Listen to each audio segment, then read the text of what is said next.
Hey guys, it's Nindo here. Before the video gets started, I would like to thank our sponsor, Raid Shadow Legends. I'm just kidding, no.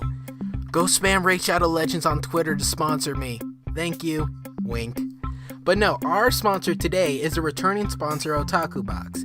They are an online loot box based service that gives you all kinds of anime merch and memorabilia, anywhere from t-shirts to figurines to buttons, cards, and other types of collectibles. I, however, didn't receive May's box. It may have gotten stolen from my porch or may have just not been shipped to me at all, but I do have some I can tell you guys about. Their new subscription service, MHA.com.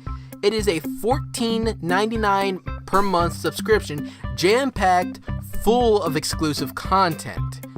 I would not suggest going to any website named Ichi unless you are above a certain age or have a parent's permission. Really, just a certain age. Please, please, please. We don't need more degenerates.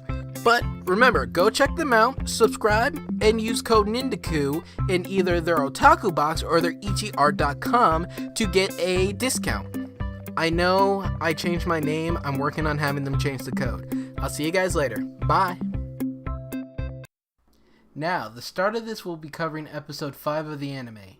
Since there isn't much when it comes to this section of the storyline, I'm going to keep this one short. We start off early in the day before school. Ochako and Toga decided to walk to UA together. They thought about going to Deku's house to have him join, but decided that his house is too far away and that doing so would cause them to be late.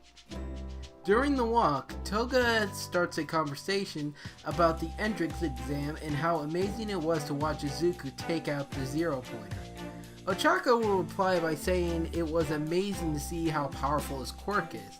This would make Toga pause and think for a minute. Toga would then comment, "Didn't you notice how he seemed to focus it all into his arm?" Ochako would ask her what she means by this.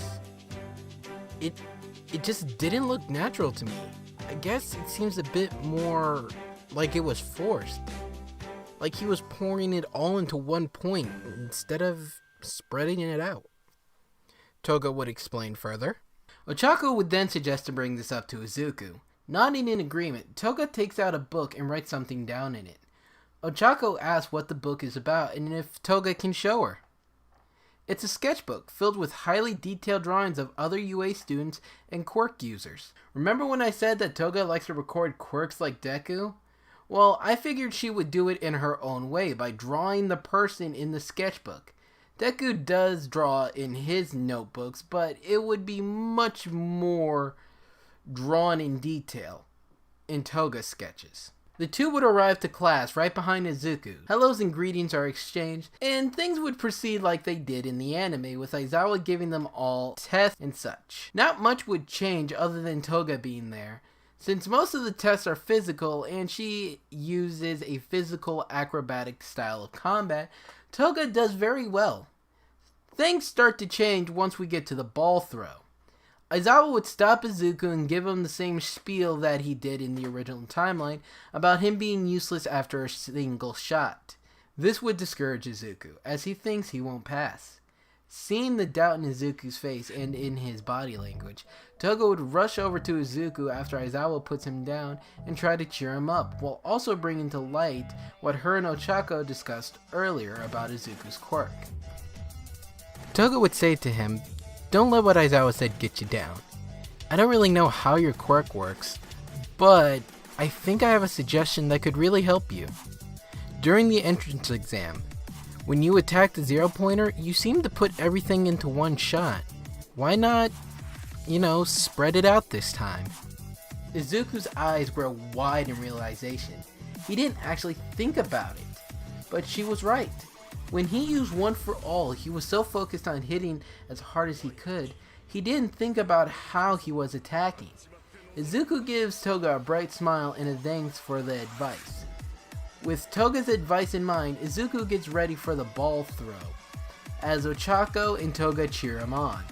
With everyone watching, Izuku closes his eyes, and when he opens them again, he spreads out the power of One for All throughout his entire body. What Izuku activates is not full cowling. The level of control is a lot less stable and takes up a significantly greater amount of Izuku's concentration than full cowling does. This is fractured cowling. The power lines spread throughout Izuku's body, but they stay this time. His eyes seem to shine more. When the ball comes Izuku's way, he's able to launch it outstandingly high into the air, despite not being able to use 100% one for all. The distance the ball reaches outshines most of the class, and because he did not break anything, no trip to Medical Girl is needed. After the ball throw, Bakugo would charge at Izuku, screaming, "You worthless Deku!" But instead of Aizawa stopping him, Bakugo's legs are swept out from underneath him as Toga would intervene by pinning him down. Aizawa would then take it from there. Afterwards, the conversation with Aizawa and All Might remained the same. After all the tests are completed, Izuku would be walking out of the school as Tenya approaches him and asks if he's feeling alright. Tenya brings up that during the entrance exam, Izuku broke his arms and legs, but now it seems he has improved. Midoriya, I must ask, how have you improved so drastically in such a short amount of time? It seemed like your quirk destroyed your body before. I must say, I'm impressed. Before Midoriya has the chance to reply, Ochako and Toga would approach the two as they talk. Ochako would speak up first and say, "Hey, your name's Deku, right?" Izuku would then reply saying that is not his name, it's just an insult Kachan calls him. Toga replying with a smile, "I think it's a cute name." Ochako would add on by saying, "I know, right? It would be a good hero name." The two begin to giggle together. Izuku is flustered about the two cute girls saying that the name Deku is cute. Exclaims, "Deku it is!" And everything from here proceeds as per normal up to the hero versus villain mock battle. Here is where things definitely become different. With that said, let's take a break from these events to talk about Toga's hero costume. Since hero costumes and features they provide will be talked a bit more on the next What If of this series. Now, there are a lot of renditions of what people believe Toga would look like with a hero suit.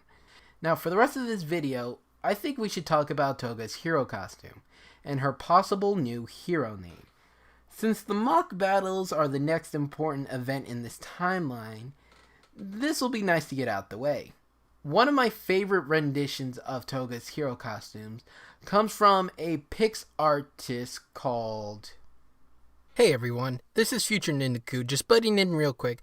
I just wanted to note that I was unable to find the same artist that drew the image that I used for Toga's hero suit in this video, so I'm not exactly able to credit them. But if any of you can recognize this artist from this image and link their social media down below, I'll make sure to properly credit them in this and the next video. Thank you very much.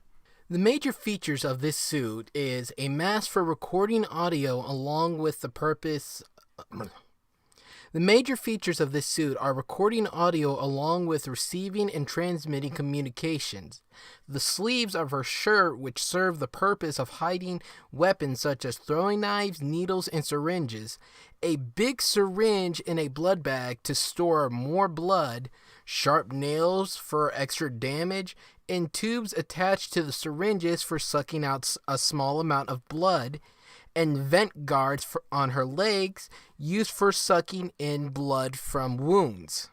As with a new suit, we will give her a hero name. A lot of renditions of a hero Toga tend to give her the hero name Mosquito, but to diverge from the norm, I would say going off of her suit and equipment, Toga looks closer to a nurse. So, what if her hero name was Nurse Red? That's where we're going to end this one off. I'm not sure how long this is going to be while scripting, but I don't want to make it too long. So now I want to leave you guys with another poll. With the mock battles, I was thinking about the teams possibly changing. So what should the teams be? Vote for the team that you think should be in this.